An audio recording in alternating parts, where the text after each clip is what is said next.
Welcome to the Penny Stamps Distinguished Speaker Series. My name's Christina Hamilton, the series director. And now for something completely different.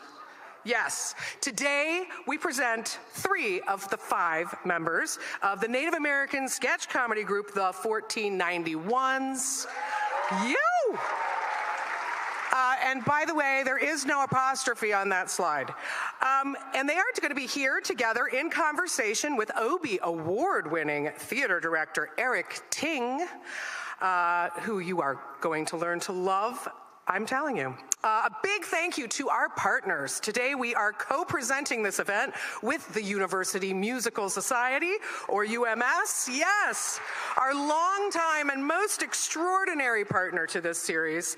We have additional support from the UM Arts Initiative and series partners Detroit, PBS Books, WNET's All Arts, and Michigan Public 91.7. Today, we really hope, is just the beginning of a fruitful relationship with our guests this evening and the Ann Arbor community, as we are hoping to sow some seeds planted here tonight for their return someday to a theater near you. Hint, hint, UMS.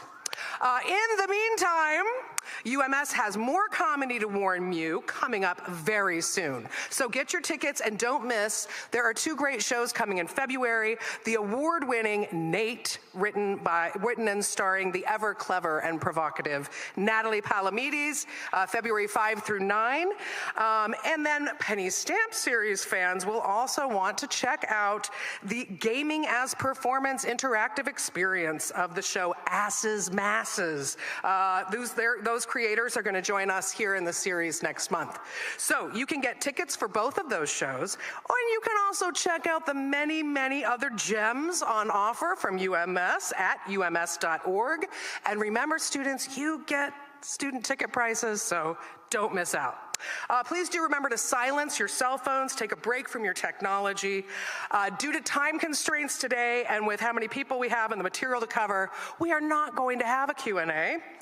And now for a proper introduction of our guests, please welcome a citizen of the Métis Nation of Ontario and Stamps Associate Dean of Research, Creative Practice, and Graduate Education, Dylan Miner.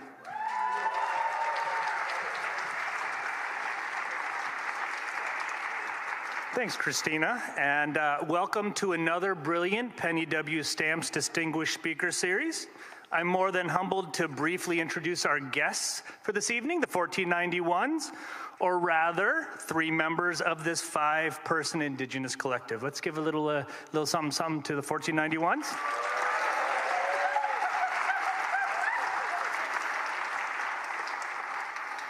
I think they've showed up. So as we begin, it's important to remember that the University of Michigan's 3 campuses are located on the lands of the Anishinaabe and Wendat, land ceded under the Treaty of Detroit in 1817, and with the 1807, and with the 1817 treaty at the foot of the rapids acknowledged the college at Detroit.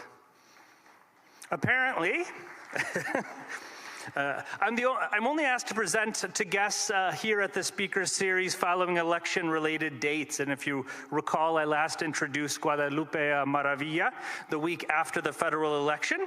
So it's interesting, right? I find myself here on stage again, in a week where a new president has offered presidential actions that rename Denali from its Indigenous name back to Mount McKinley, and also to rename the Gulf of Mexico as the Gulf of America. Another order, and I quote its headline, protects civil rights and merit-based opportunities by ending illegal DEI. So, interestingly enough, though, we also saw today that there was a presidential action on the federal recognition of the Lumbee tribe of North Carolina. So lots is happening in D.C., and although further west, the Western District of Washington, a judge there blocked the executive order ending birthright citizenship, calling it, and I quote, blatantly unconstitutional. So needless to say, lots is happening, and the humor of the 1491s is particularly needed in times like this. According to their website, and I'll be a good academic here and quote from their website, quote, the 1491s are a sketch comedy group based in the wooded ghettos of Minnesota and the buffalo grass of Oklahoma. They are a gaggle of Indians chock full of cynicism and splashed with a good dose of Indigenous satire. They coined the term all my relations, it is true, and are still waiting for the royalties. Pay up, Michigan. They were at Custer's Last Stand, they mooned Chris Columbus, and they invented bubblegum. End quote. Pretty strong accomplishments. But in all seriousness, though, the 1491s are a dynamic Indigenous sketch comedy group known for their razor-sharp wit and fearless approach to storytelling, comprising a collective of Indigenous creators, including writers, performers, and filmmakers. The 1491s challenge stereotype and celebrate Native culture through humor, satire, and an unflinching lens. Their work spans viral videos, stage performances, and contributions to acclaimed television projects, such as the groundbreaking series Reservation Dogs. Sounds like some of you have seen it. Rooted in their identity and histories, the 1491s use their comedy as a tool for activism and cultural expression, engaging audiences with narratives that amplify Indigenous voices. So joining us from the 1491s this evening include Dallas Goldtooth, Dakota and Dene, who is a writer, artist, actor, and Dakota language instructor known for his roles in Reservation Dogs, Rutherford Falls, and Ghosts. Ryan Redcorn from the Osage Nation, who is a graphic artist, writer, and actor contributing to Reservation Dogs as a writer and performer and appearing in Barking Water. And also Bobby Wilson, who assisted in Wahpeton, Dakota, an artist and actor and whose work on Rutherford Falls, who has worked on Rutherford Falls, Reservation Dogs, and Spirit Rangers. Our conversation will be moderated by Obie Award-winning director Eric Ting. So before we start, we're going to cue a video and then they'll come out. But please do give a big round of applause for Ronnie, Bobby, Ricky, and Mike of New Edition. Make that Ryan, Bobby, and Dallas with Eric as moderator. Thank you. All right, guys. Well, welcome. This is the regional auditions for New Moon. My name's John Haynes. I'm the regional casting director for the film. And yeah, we're excited to be here. Before we get started, though, we wanted to give our cultural advisor, Garrett, here a chance to say a few words to you. So yeah, could you say a few words to them? Oh. Yeah, we're here to do some auditions, and we want this to be a very sacred thing today, so keep in mind the spirits will be here with you. Have a strong time, and,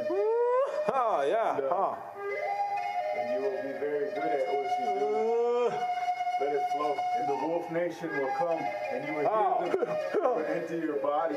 The spirits will be here, so make sure that you do it in a respectful way, so you don't anger them and they kill you in your sleep.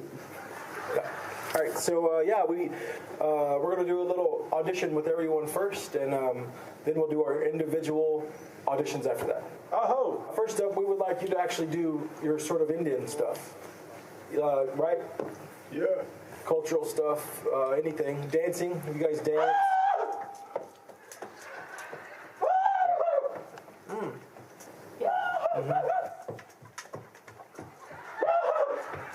Oh, yeah. Yeah. It's very good.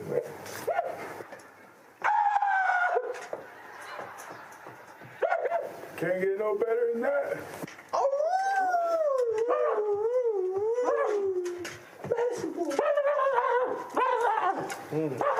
Fierce. All right, guys, thanks a lot. Gentlemen, thanks a lot. So now we'll move on to the individual portions of the audition. So, yeah, you can wait in the lobby, and we'll call your name whenever we're ready for you. Have you had any acting?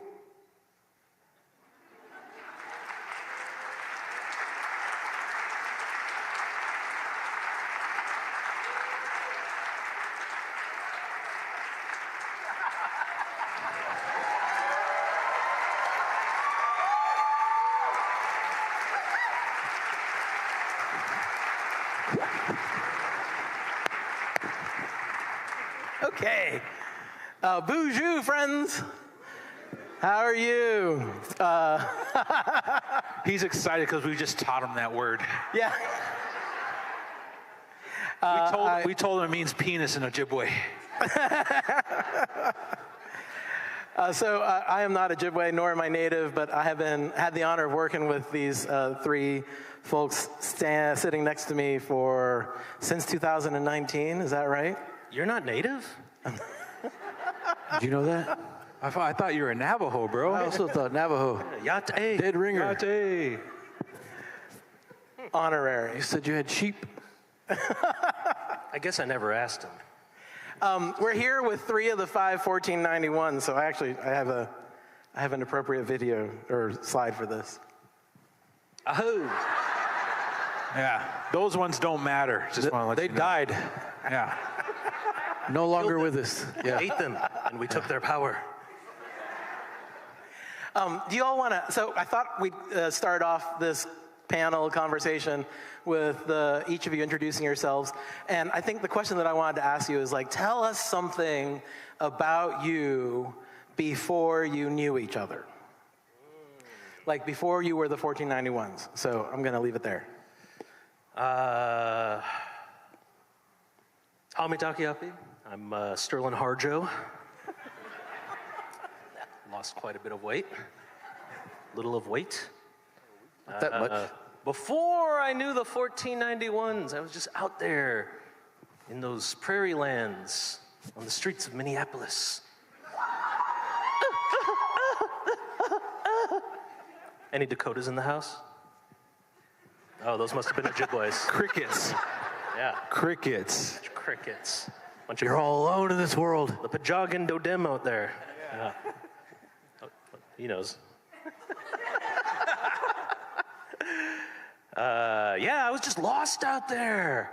And then one day, Dallas Goldtooth found me in a dumpster, picked me up out of there, and gave me this new life. So let's skip him and go to that one. Yeah, thank you.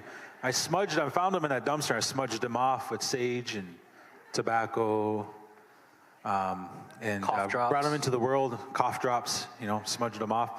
Hamitakipi, Chante Bashte Nape Chizapido. My name's Dallas Goldtooth. And me and Bobby are from Minnesota. Anyone from Minnesota here? Yeah, I assumed as much. That's them over there. Yeah. Not Dakotas, though. Yeah. Are there any Anishinaabe here? All right, go to Minnesota and tell them to come back over here, okay? How about any Potawatomis? One really proud one. All right.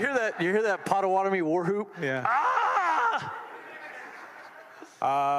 Before I met these guys, I was a student at the University of Minnesota doing a Dakota language apprenticeship program. And I actually met Bobby at a youth shelter in St. Paul, Minnesota called Andayang, which is He was my case manager. Yeah. And that's my before story. I'll pass it to this guy. Hawaii, Jajiwita Wakantia. My name's Ryan Redcorn. I'm Osage. And before I met these guys, I used to front a heavy metal hardcore band out of Lawrence, Kansas. Any hardcore fans? Shoot, that's not how you scream when you're in a hardcore band. Woo, we're going to Jason Mraz concert. Oh, I did hear one. We got one. It's the cameraman. Of course, it's the cameraman. It's always the cameraman. I too am a cameraman, so I understand. Thank you. All right, we got another video for you. Oh, do we? Luckies. Good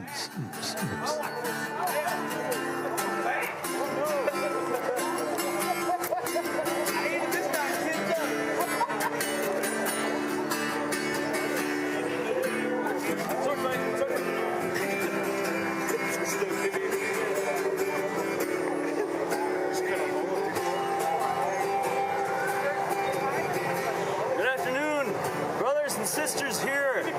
My name is is Anton Truearth, and I've come here to protest that white man's machine that's having unconsensual sex with Mother Earth. All the way from the tar sands here, we have Clinton Thomas Mueller, ladies and gentlemen. Give that brother a round of applause.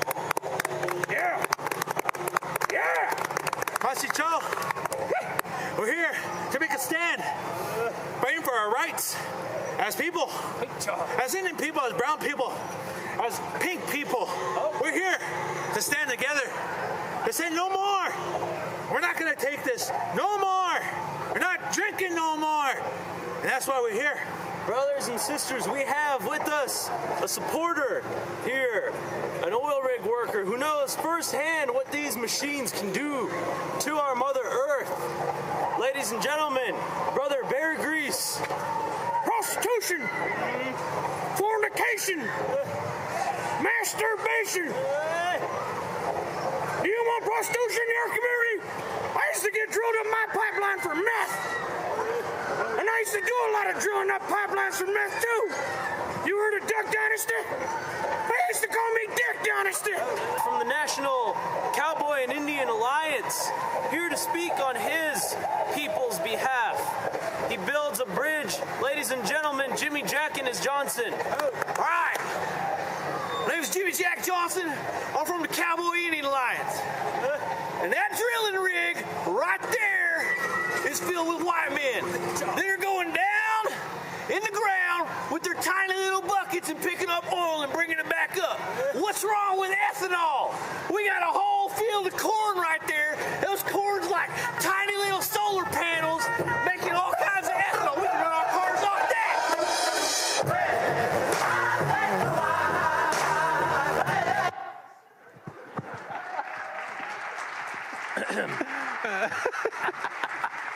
All right, so you want to tell us about how y'all met? What's that? Tell us a little bit about how y'all met. First of all, you all like we're showing videos that are like hella old from our. We got known for making YouTube videos.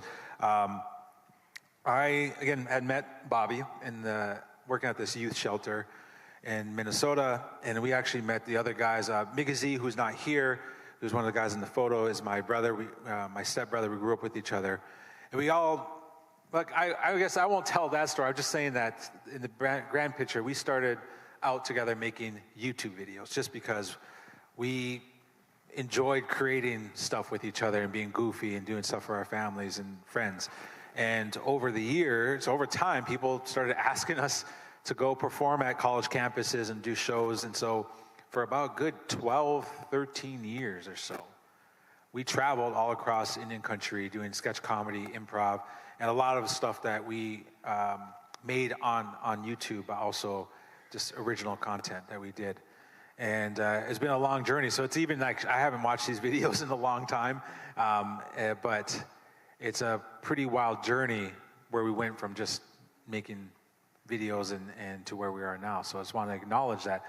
But how we met is just, you know, we all have various talents and skills, but we all kind of loved creating together. And so we found an opportunity when Sterling and Ryan here took a trip up to Minneapolis for a film screening of Sterling's. And we all happened to be in the same spot. And we said, let's do something together. And we brainstormed. And that very first video, the New Moon Wolfpack audition, was our very first video that we ever did together. And we had such a blast. We just wanted to keep on doing it, keep on making videos together as much as we could. I met Bobby, Dallas, and Sterling all through a promiscuous Pawnee rapper. We don't talk to that guy anymore either. That's the end of that story. Yeah, as Dallas said, we met working at the youth shelter at the same time. And he aggressively pursued friendship with me, which I did not understand. He was I just wanted to be friends. Really weirdly positive, all the time. And you were kind of in an emo stage a little bit. Like you were just coming out of it. I remember you were wearing like Jinko jeans with a lot of chains and hooks hanging off of them. You didn't know me in high school, no. Oh, okay. Cold Chamber t-shirt? So I met Dallas through that, and then I met his brother separately years later, and I didn't know that they were brothers until they both came to the same spoken word show that I had helped organize in the community. And then I went down to Santa Fe Indian Market, and that's where I met this little cutie right here. Me and Bobby, within 5-6 hours of meeting each other, we slept in the same bed. In bed together. Yeah. Ahoo. That was a crazy night, man. I met Gary Farmer that night. I didn't know who it was. I was like, oh shit, that was Victor's dad? I was tripping. Yeah, that was a beautiful night. But he invited me, the promiscuous Pawnee rapper, and our friend that he was pursuing, to sleep in Sterling's hotel. Yeah. And he didn't tell Sterling though. Yeah. And when we got there were already people sleeping on the couch. It was a king-size bed, so there's plenty of room for everyone. Yeah, but no pillows. Yeah. And I remember Sterling. There was no pillows because the Cherokee that was with us took all of them. That's true. Herself. She's a chronic pillow hog. Yeah, Cherokees are like that. A lot of people. A lot of stereotypes about Cherokees, but just throw pillows in there. That one's true. I just want to take a moment for all the non-natives here. You're going to hear a lot of information and generalizations about Native people. They're all true. So get your notepads and feel out. free to share this information. With anybody you wish. So you heard it. If all you know tonight coming out of this is that Cherokees like to steal pillows, just take that home with you. Share with your elders. Better yet, pass it on to your kids and your grandkids. Yeah. I met an Indian once, told me about the Cherokees. Pillow thief people. That's what Cherokee means. I also understand some of you may be Cherokee. So you just incorporate it into your family story. Yeah. All right? That your great-grandmother was a pillow thief. Yeah. And now you know something about your own people that you may not have known before you came here. There you go. You're welcome. It's an educational moment. For those of you here for a college credit, there you go. There's some education for you. You could write a whole paper just on that. Yeah. Okay. And that's how we met. This is this is Ask an Indian now. So here's any stupid questions. If you are a white male over the age of 50 who feels privileged to not ask a question but give a statement, here's your moment. Questions end with question marks. Yeah. There's like 6 of them here, I bet, at least. They're already making eye contact. Yeah. Was there, so... Reel it in here. Reel it in. Working on it. Was there, so when you all met, I think, so one of the things that I've been struck by as we've been kind of working together has been, in many respects, how different you each, like you each bring a different set of talents into the collaboration, or you have over these last few years. And I'm wondering if you could articulate in your own way what it was that you saw in each other. Besides friendship and long-lasting life of love and happiness? Nothing. There's not a single bit of talent amongst us. I don't know how we made it this far. It's perplexing. Yeah, that's a really good question. They're making us question ourselves right now, Eric. I already got enough of that going on in my head. No, I guess what I would say is that we are very, very, very lucky and fortunate to have gotten to where we are as a group, as individuals, to get all the way to Reservation Dogs, to working with Eric, with you on Between Two Knees. Don't get ahead of the talk. Okay, all right, shit, sorry. Don't get ahead. All right, backtracking. I always just appreciate that we do compliment each other. We also keep each other humble. So anytime any of us kind of gets a little chiefy, No, I don't know. Show us. Yeah. Dallas is doing it right now. Yeah, it's cheapy. All you you've seen it. Everyone, if you're native, you've seen it. If you're white, you've seen like an Indian guy get all like bassy when he gets on the microphone. It's like, hey, my name's Steve, but you give him a microphone, it's like, bonjour, no, I'm like, where the fuck did the bass come from here? Like, oh, yeah. Oh. This is the way.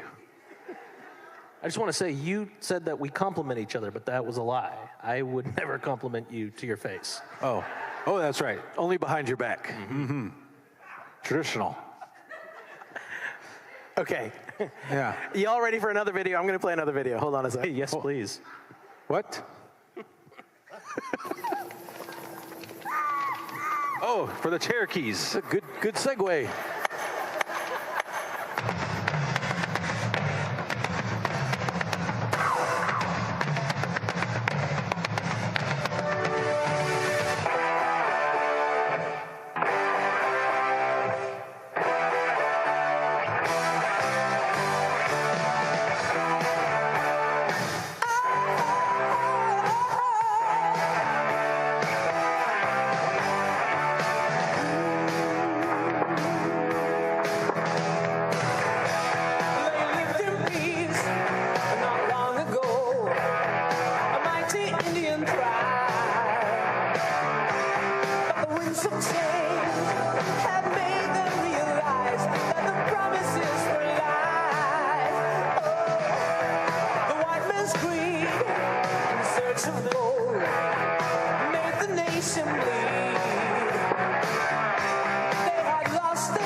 So I've been spending the last few nights combing through 1491's videos to sort of like find a selection.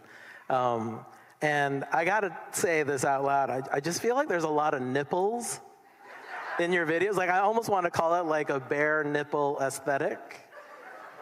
Thank you. Indigenous bare nipple aesthetic. Indigenous bare nipple aesthetic. But I just like, so I'd love it if you'd talk a little bit about the particular sensibility of the work that you were doing, both on these sort of YouTube videos, and these go back 13, 14 years, right? And also sort of like your live shows.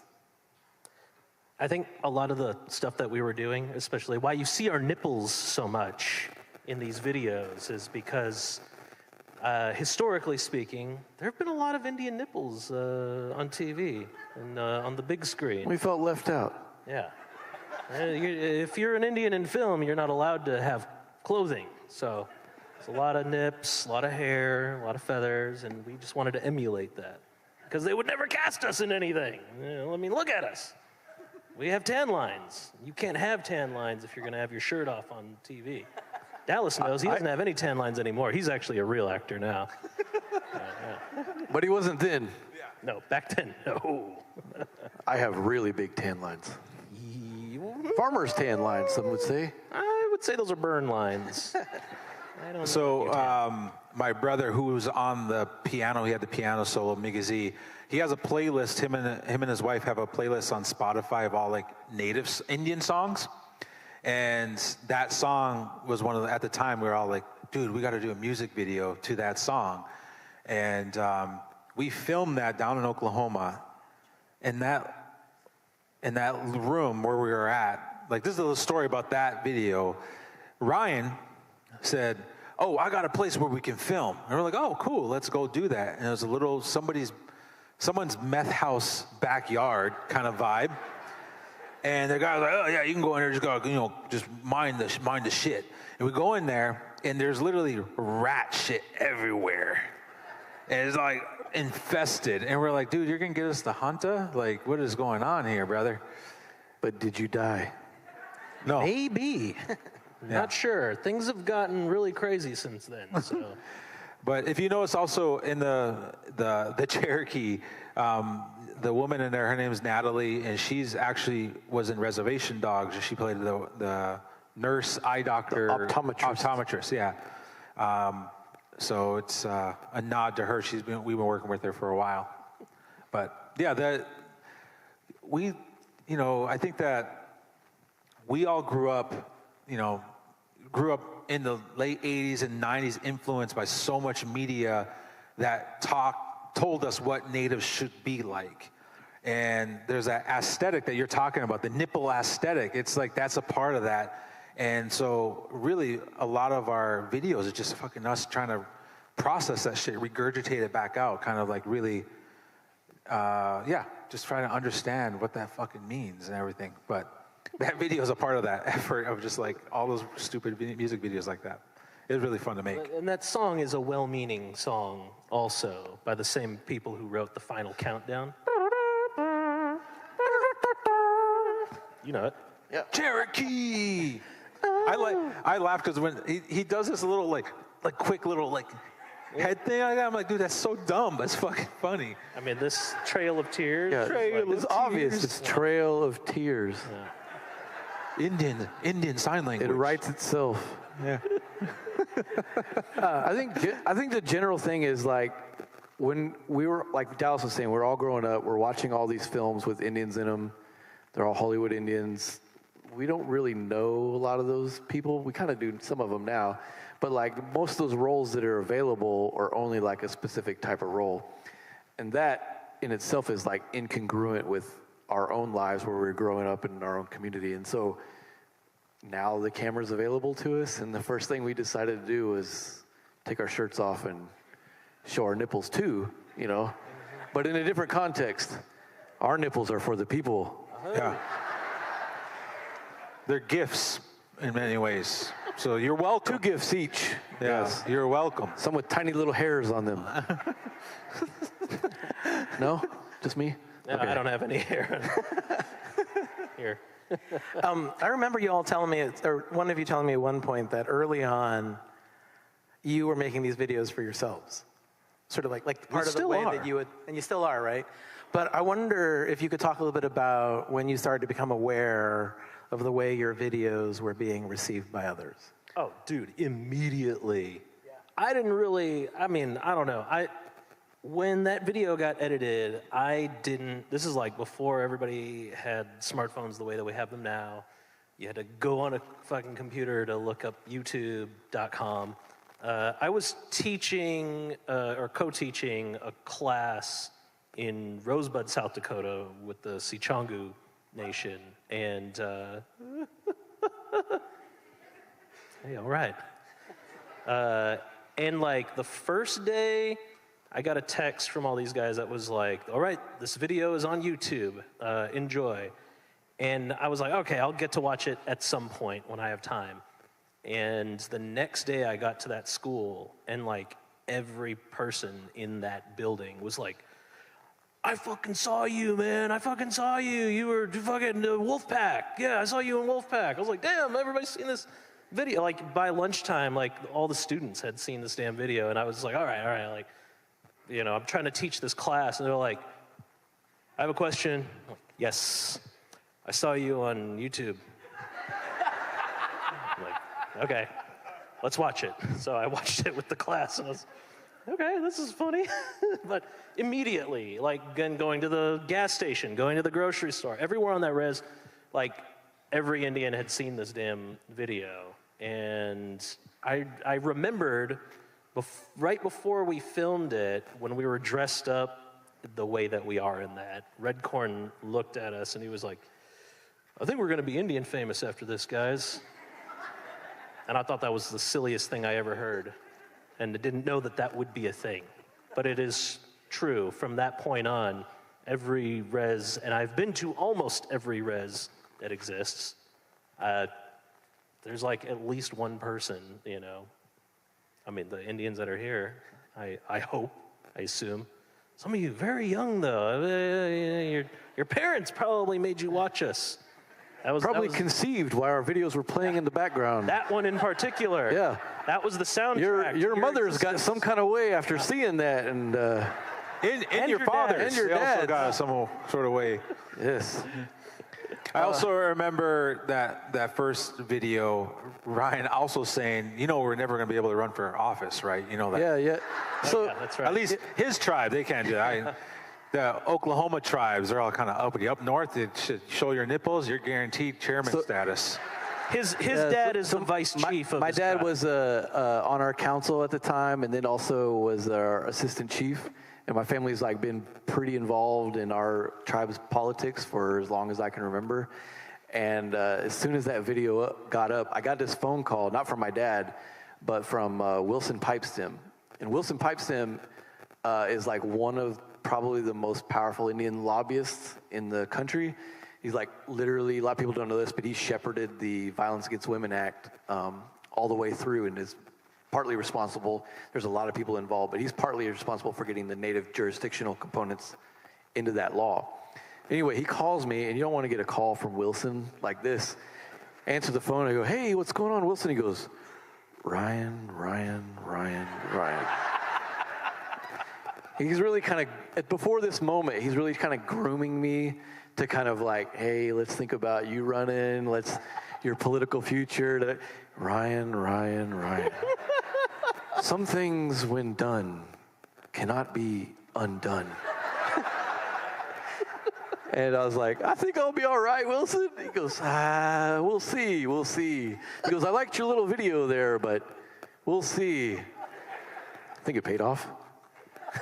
You're doing all right. I'm doing all right. And for all non-native people in this audience, just so you know, that Killers of the Flower Moon movie, that was his people. So any questions you have about that movie or that era, ask him. Yeah. Make sure he loves to talk about also, it. any light-skinned Indians that are insecure about their own identity, please direct Talk to Dallas. Yeah, talk to me. Talk to Dallas. I'm not going to be able to help you. Yeah, talk to me.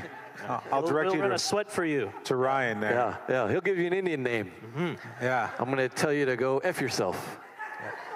Actually, when we first started touring as 1491s, we would give venues our names. And people often thought that he was Ryan Redcorn and he was Bobby Wilson. I get it. Based off a name alone, so they just got stumped when they see this guy come. We're surrounded by racists. Yeah. I mean, I understand the optics of them thinking you were a Wilson and I was a Redcorn. Yeah, I don't understand it at all. I know you don't.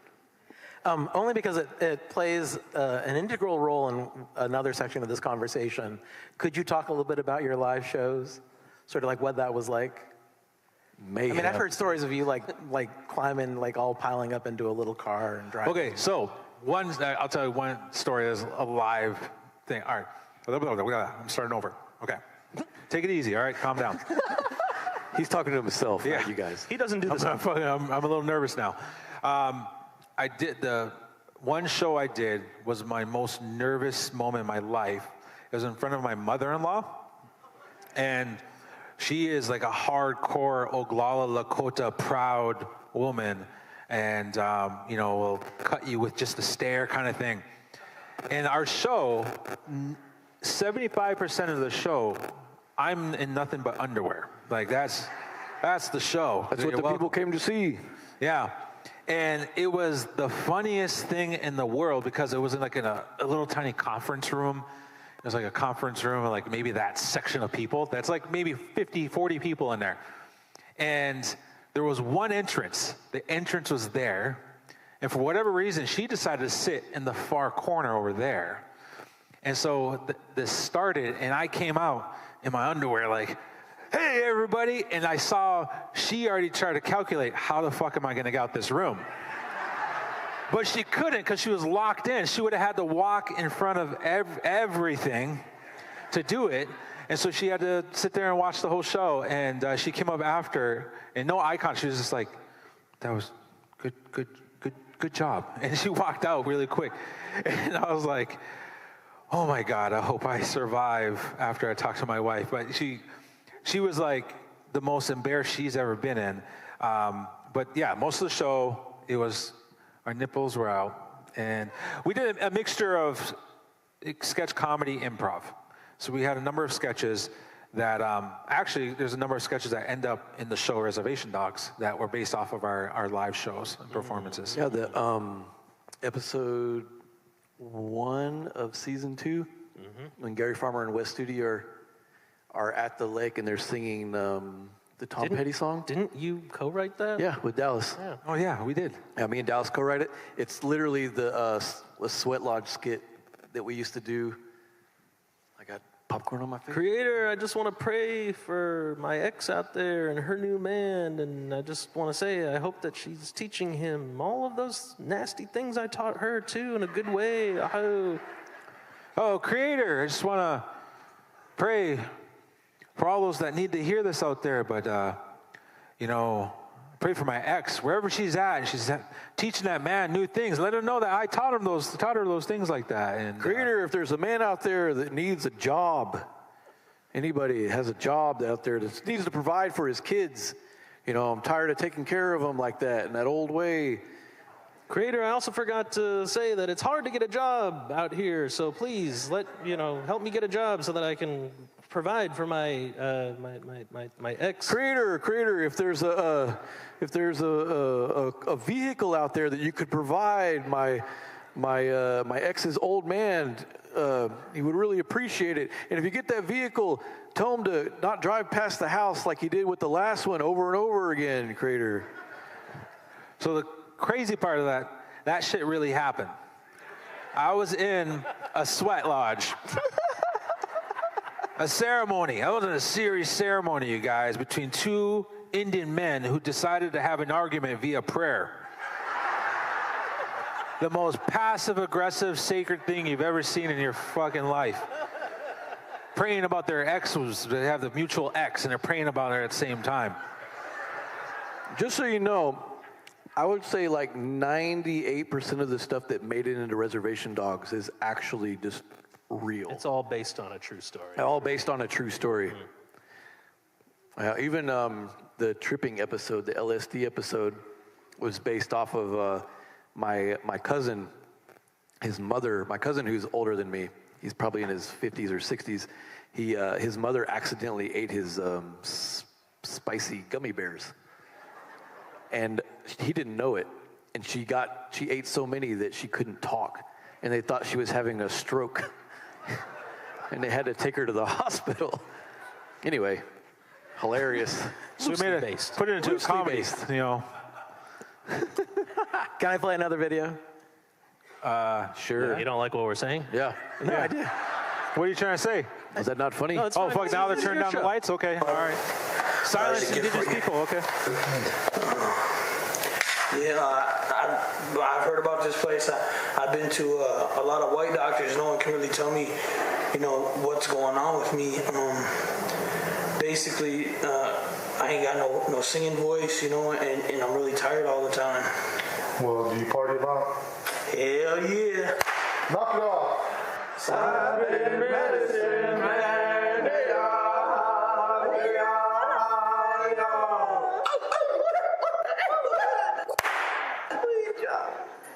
I lost my family, I lost my job. Well, I'm a student, and I don't think I'm eligible, but I'd like one of those free Indian scholarships.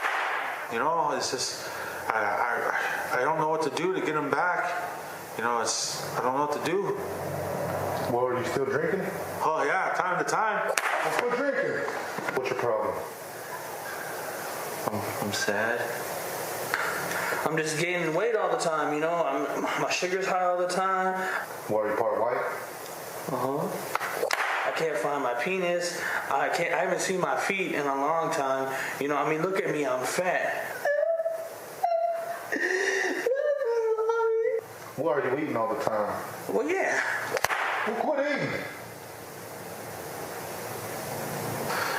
I also have a problem where people don't want to be around me, Well, I'm having trouble at work too. I keep getting fired from my jobs. They just don't like me, they walk away when I come up to them. Well, are you going to work? Nah, not really. Get to work. Well, are you talking shit about people? Well, I gossip from time to time, Well, cut it out.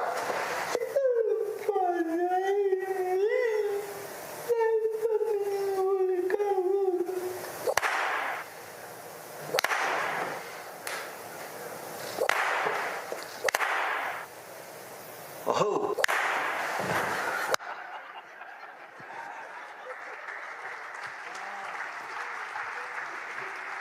Good old slapping medicine. Yeah. Somewhere around 2017, Rihanna Yazzie went to the folks at the Oregon Shakespeare Festival and we're like, there's this group of guys who do this live sketch comedy show that you need to sort of know, you need to see. And so the folks at OSF went down to see one of your live shows down in Tulsa. And it was a good audience, I hear. It was a good house that night. All Indian. Yeah. Yeah. And they subsequently gave you all a commission. Shit, yeah. So do you all know Oregon Shakespeare Festival? Yeah. Nice. It's one of the. It's probably the biggest regional professional theater company in the country, and it's been going for a very, very long time. So it was a big deal. And the play that you all eventually wrote was a play called Between Two Knees. Between Two Knees. A love story. Yeah, because it takes place between the first Wounded Knee and the second Wounded Knee. Mm-hmm. Yeah. Yeah, keep talking about it. I'm going to play some slides from the production. Nothing nasty. Okay. Yeah, nothing nasty at all. So we were commissioned. We had never written a play before, and they were very gracious to say, just do what you want to do. And we worked on this play that premiered at the Oregon Shakespeare Festival. But the first thing we did when they said, do what you do, is we got some Post-its and we drew old penises on all of them and then filled a whole glass wall just... For privacy. Yes. Look away was the idea there.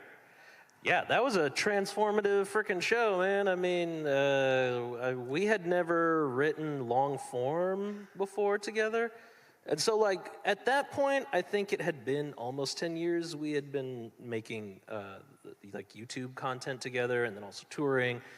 And we loved writing our little skits there. But there was a certain point where we sort of buttoned up together and took it seriously.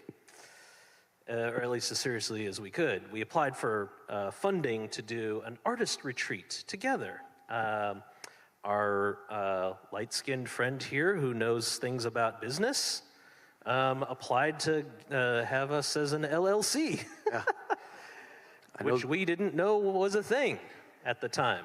And so through 1491s, we received a grant to have an artist retreat for like a week. We paid Dallas's dad to use his house in the woods, and we created a bunch of videos. But we also went to Walmart and bought a whiteboard and some markers, and we made a 5-year plan and a 10-year plan, which was crazy. At the time, I couldn't believe that we were doing that.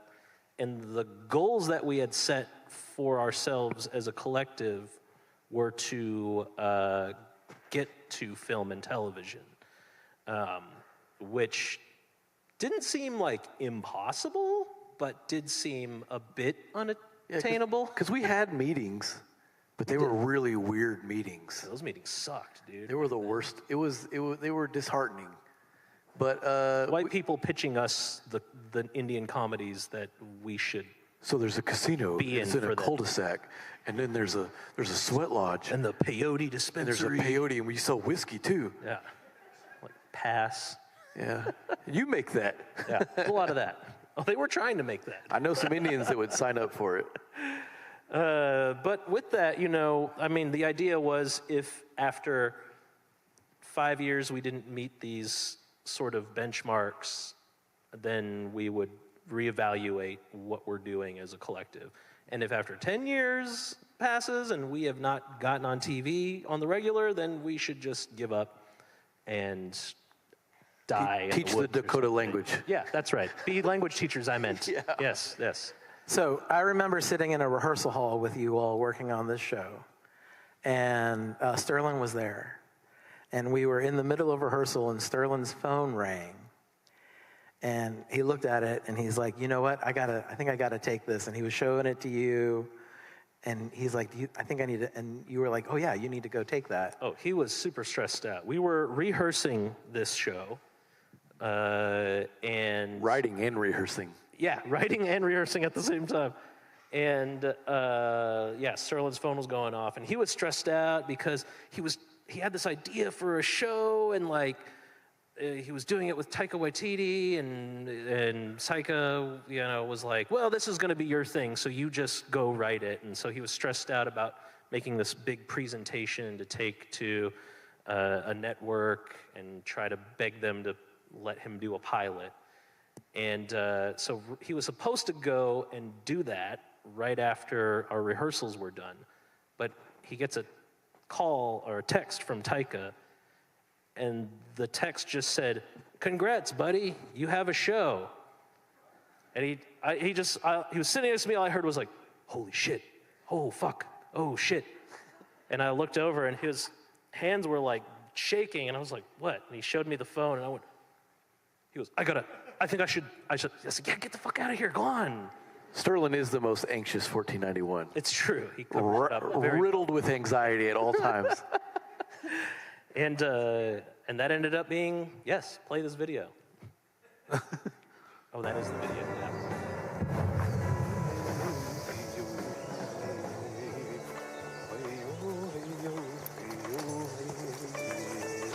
Aho, young warrior.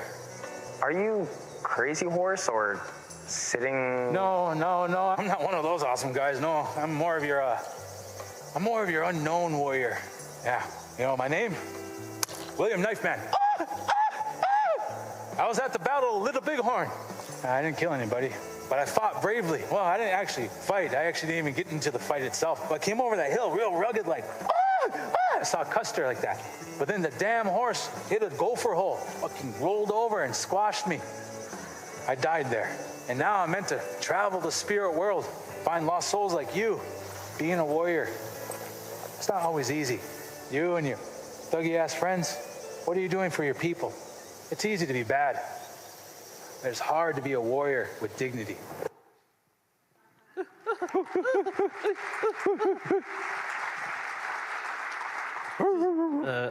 A fun fact, after Dallas filmed that part, he really started working out.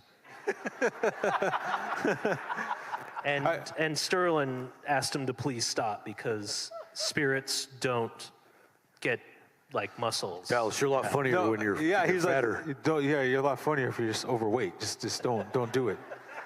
No one's gonna think you're funny if you're fit. I think it's really, I appreciate Bobby bringing up like how Sterling found out the news, and it's something that we don't talk about, but like Taika at that point, most folks know Taika. He's a Maori director, and is really, really well known. But he basically was like, look, I'm going to put my name on this to get this made, but it's your show. It's yours. And so he just created that space, just as like a brother move of sorts. Like, I'm creating space so that you can come in and help do something. And then Sterling did that in like kind of like, you know what, I want to make a show where it's all Native writers, all Native directors telling Native stories. And so he had to go to bat to say, I want Native writers. And typically in these shows, they're like, well, do they have experience writing on TV shows? And he said, no, and there's a reason for that. There's a reason why there's not as many Native writers. So let's create the opportunity. So he literally paid it forward by opening the door for a lot of us who never had that opportunity to become writers on the show, as well as for directors to get a chance to get a credit to be a director of a TV show. And that's a real uphill battle, because I remember me and Dallas came in at the same time in the room, and I don't know if your contract was like this, but mine was. He went to bat for us, like really put his name on the line, no credits, nothing other than like this play that we had just done. And I remember I had to get a lawyer because I didn't have a lawyer for this kind of stuff. And I was talking to him, and that they would only give him I had a 4-week contract.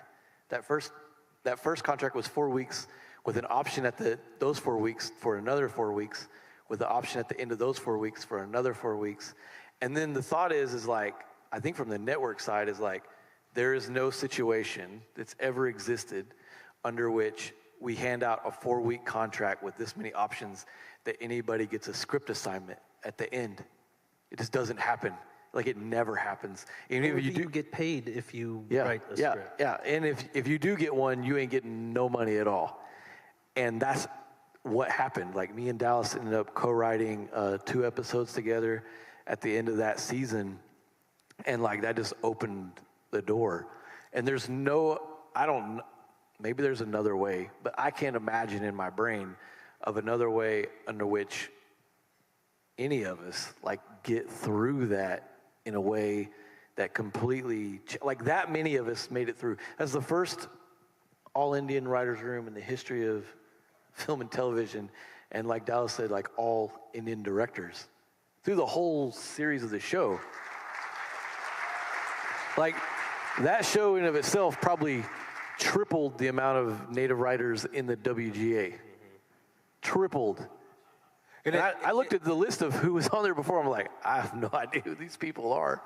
And it also, like, I think what we're seeing, what I saw was like this growing community of creatives who have been putting in the work. There's folks who have been hustling, and we have our idols, those that we walk in the footsteps of giants before us, right? And these tremendous actors and actresses who've been just taking, like, as doing all the jobs with Dances with Wolves or all these old classic Native films, and then there's this whole new generation, and we're doing our best to create space to bring others in with us. You know, I got Rutherford Falls was a TV show on NBC, and Bobby was a writer on that, but the creator, Sierra Ornelius, is one of the showrunners on that, and she created space to bring in more creatives as writers, as directors, as producers. And it's a tremendous wave to be a part of over the past few years, because it's provided a lot of opportunity for a lot of storytellers. And I think this is also a key thing to make, point to make, is our style of storytelling hasn't changed. This is why we've been telling stories how we tell them. We just now got resources and support to do it. And that's essential for folks to understand, is when you support communities to tell their stories on their own terms, you're going to get amazing stories. You just have to make that investment and support that. And Reservation Dogs is a great example of what comes out of that. I think the other thing to keep in mind is that with so many people being kept on the sidelines for so long, when Sterling got the green light for that show, he just picked up like all of this available talent that was just sitting there, that was not getting larger opportunities and larger roles. And it was just talking for myself, to be in that company of people, to be in that group of people. It was such a high concentration of really, really skilled and talented and people with a lot more experience than I had coming in there, getting surrounded. It's such a learning experience. And I don't know that there's that many shows that have that kind of opportunity where you could just go and like pick the cream off the top and say, we're gonna all get together because, it was available. Everybody was like not working like they're working now. I don't know. I hope one day we'll be able to see like that concentration of talent, but everybody's careers have kind of taken off since then. So if it happens again, it'll be a lot more expensive than the first time. Do you want to, somebody asked me to ask you this question, which was, do you just want to talk about a little bit why the series came to an end after 3 seasons? So we were tired of it? Just kidding. Nah, man, I don't know. I mean, it's a lot of back and forth. And also, like, I mean, it is hard to keep a show going. And I think by the time season 3, we had gone through these, like, 3 different storylines of, like, the young generation and what they're dealing with, and then their parents' generation and what they're dealing with, and then culminating with the parents' shit that they never dealt with. And how, if you think about those 3 and go backwards, like trying to pick apart all of the traumatic shit that we know our ancestors went through. Every Indian in this room and on this earth, it's a fucking miracle that we even exist and that we get to be here. And yeah, smattering of applause. That's cool. That's cool.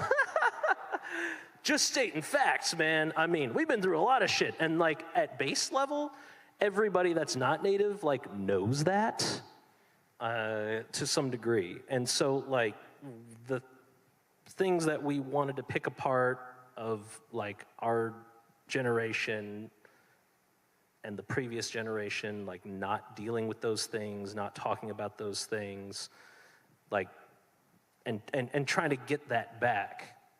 It felt like the natural conclusion came in season 3 as we were going through it. And also, like, FX has been incredibly supportive, and like a lot of us are developing shows with them currently that hopefully you'll get to see in the next few years. But like that release of like indigenous creativity and talent out into the world with the idea that all of those artists are going to be able to go out and have these flourishing careers, like let's open it up and let's keep this thing going. And so like Reservation Dogs had 3 completely perfect, flawless seasons. And we get to like live with that. I'm very content, I will say also, in believing that I will never do anything outside of parenting my children as incredible and meaningful as Reservation Dogs. And that's including the shows I'm currently working on.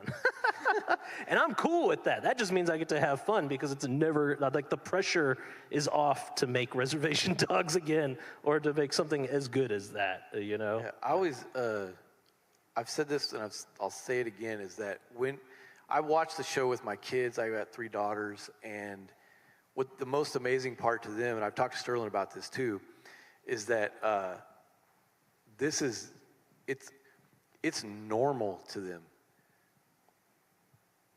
Like, it's normal. Like, my kids watch the show, and they're like, oh, there's Uncle Bobby. Oh, there's Uncle Dallas. Hey, there's Sterling in the background. They know everybody. And so in their minds, there's no disconnect between, like, their life and what they see on TV, which is like 180-degree difference from, like, what it was like for us to grow up. I mean, we found out much later that most of the people that we thought were Indians on TV weren't even Indians. Yeah.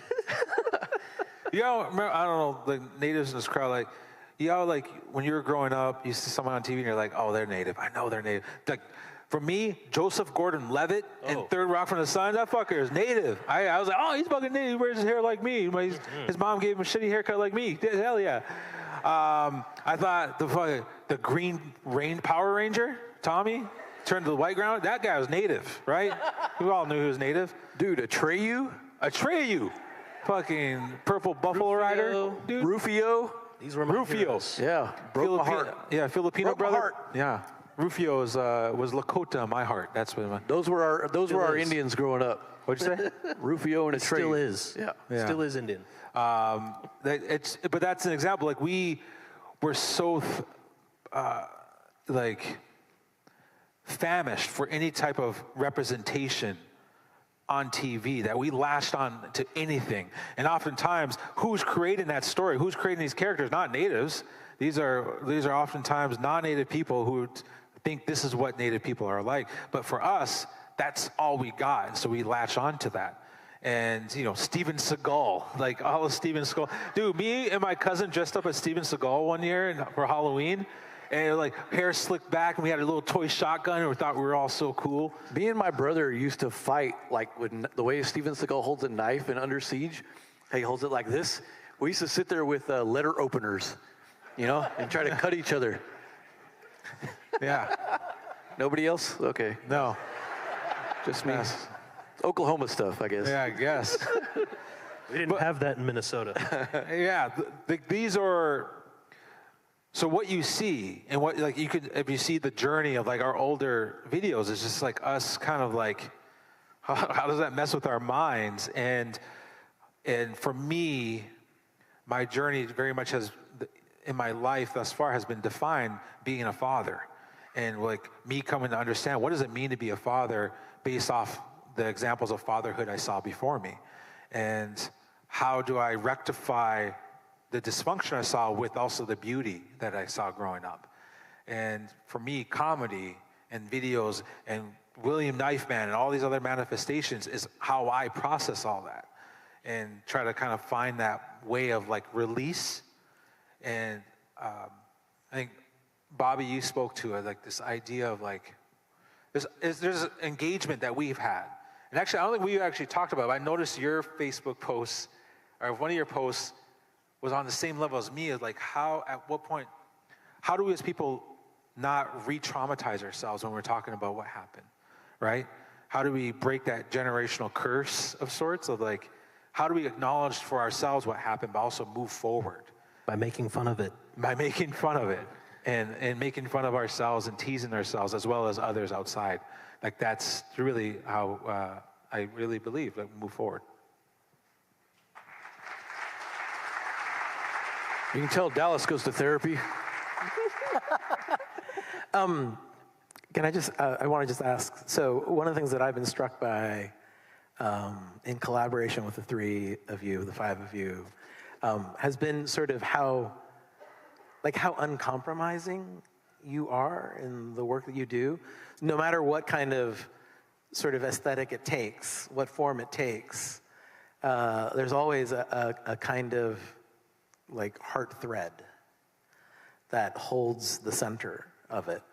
And I think I'm struck a little bit by some of the things that you've been saying tonight about sort of artists, native artists. I'm struck, I think part of the sort of story I've been trying to design with the conversation has been this notion that everything that you've done has in fact been an accumulation, right? There are no pivots in this story of the three of you. It's a journey that you've been on.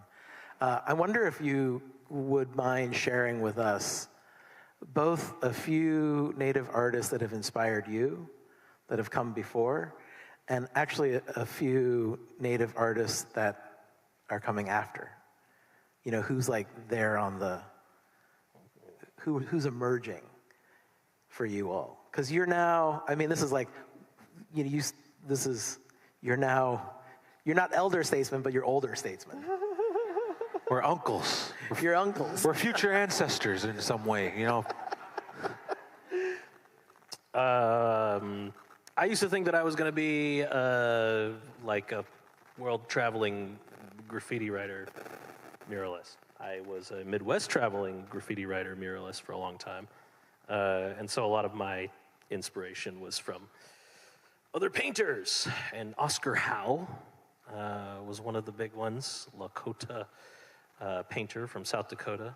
If you ever get a chance to go to the Corn Palace in South Dakota, he was one of the artists who has an amazing piece of work there.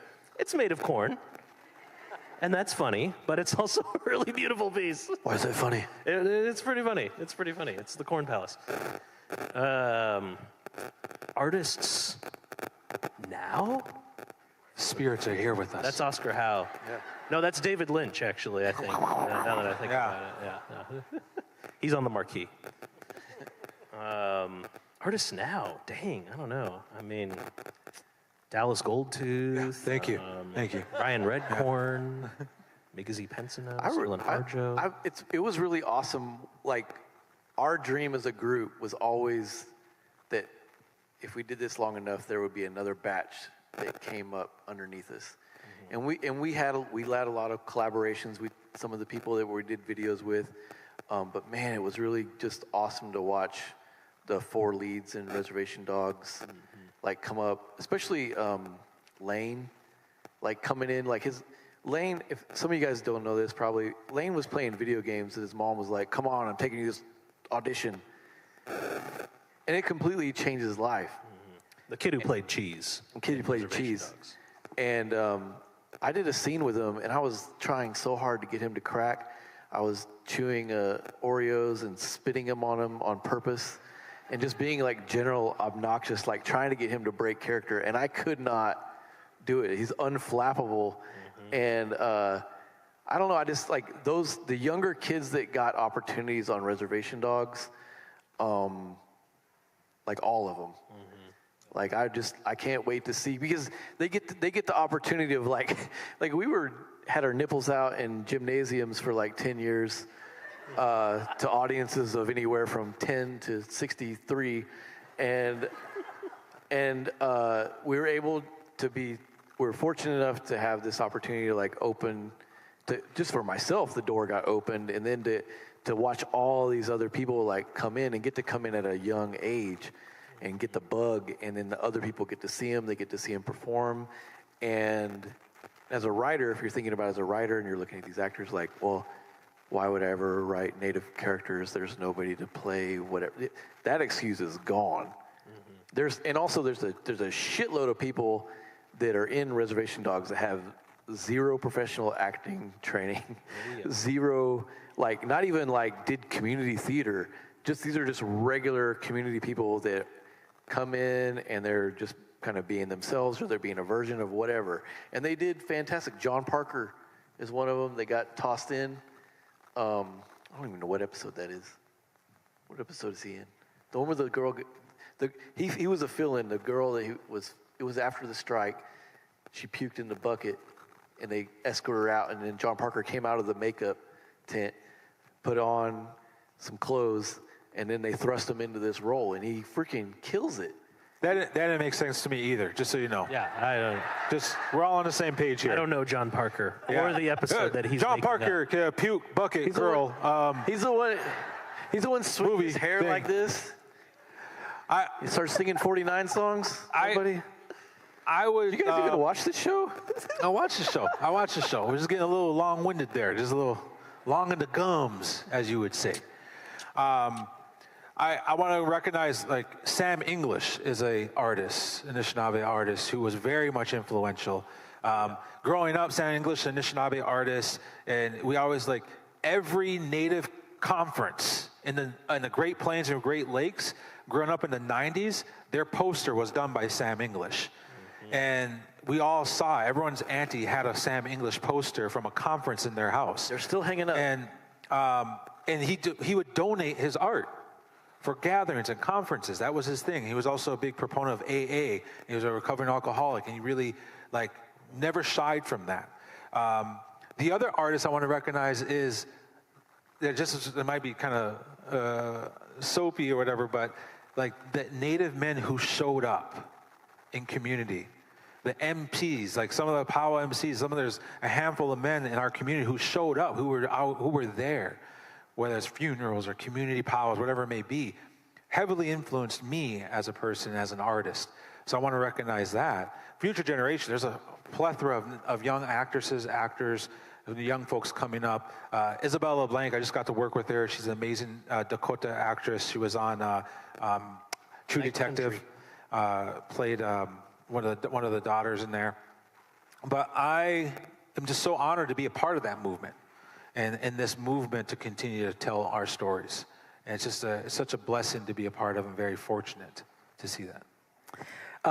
We have to be out of here by 7 o'clock, so I just want to thank the three of you for joining us here tonight. You're welcome. And sharing a bit of your story.